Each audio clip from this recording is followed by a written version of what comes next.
Face à l'opposition du Sénat devant toute mesure visant à limiter le cumul des mandats, situation qui a conduit à l'échec de la commission mixte paritaire et en vertu du dernier alinéa de l'article 45 de notre Constitution, il revient à notre Assemblée de statuer définitivement sur les deux projets gouvernementaux, le projet de loi organique interdisant le cumul de fonctions exécutives locales avec le mandat de député ou de sénateur et le projet de loi interdisant le cumul de fonctions exécutives locales avec le mandat de représentant au Parlement européen.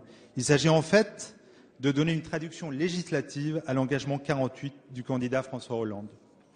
Guy Carcassonne, dans une de ses nombreuses tribunes au sujet du cumul des mandats, écrivait, et je cite, « L'idée est parfois avancée de n'interdire le cumul que touchant une fonction exécutive locale. Ainsi, ne pourrait-on plus être député et maire, mais pourrait-on demeurer député et conseiller municipal. Ce compromis ne représente pas de mérite en lui-même. Il n'aurait de sens qu'à défaut d'une prohibition plus radicale. » Notre groupe a tenté d'aller au-delà du compromis, car les textes que nous allons voter ne mettent pas, et vous le savez bien, fin au cumul des mandats.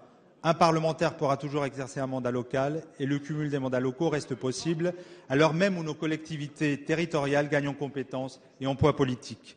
Ce que nous allons prohiber pour nous-mêmes, nous allons le tolérer demain pour d'autres.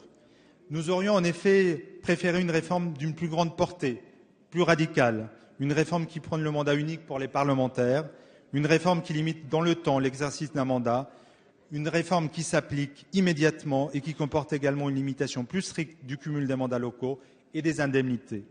Notre opposition au cumul des mandats, c'est une position connue, constante. Ce n'est pas une volonté de punir ou de considérer que les élus qui cumulent seraient de mauvais élus. Nous voulons simplement, tranquillement, que les responsabilités électives soient plus accessibles et ne deviennent pas le bastion de quelques-uns. Nous voulons que le Parlement reflète plus fidèlement le corps social, qu'il illustre la diversité de la nation, que les femmes soient mieux représentées. Nous voulons enfin rétablir le lien de confiance nécessaire entre nos institutions et nos compatriotes. La défiance dont nous sommes l'objet naît du sentiment qu'ont les concitoyens que nous sommes une caste qui cumule pouvoirs et avantages, une caste arc-boutée sur ses privilèges. Face à l'hostilité du Sénat, face à la volonté du gouvernement de s'en tenir à l'équilibre des textes et au constat que sur cette question notre Parlement avance avec timidité et parfois même à contre-cœur, nous avons décidé de prendre acte de l'avancée que représentent les deux textes soumis au vote. Nous faisons le pari qu'une fois la dynamique de limitation du cumul des mandats enclenchée et la vocation à aller plus loin. Nous pensons qu'à l'instar de la loi sur la parité, l'adoption de cette réforme va transformer durablement et en profondeur le visage de nos assemblées. La diversité, la place des femmes et le renouvellement en seront renforcés. C'est notre conviction. Les parlementaires seront pleinement disponibles pour l'exercice de leur mandat. Certains compromis, chers collègues, peuvent laisser un goût de cendre. D'autres compromis permettent de faire un pas décisif dans la bonne direction.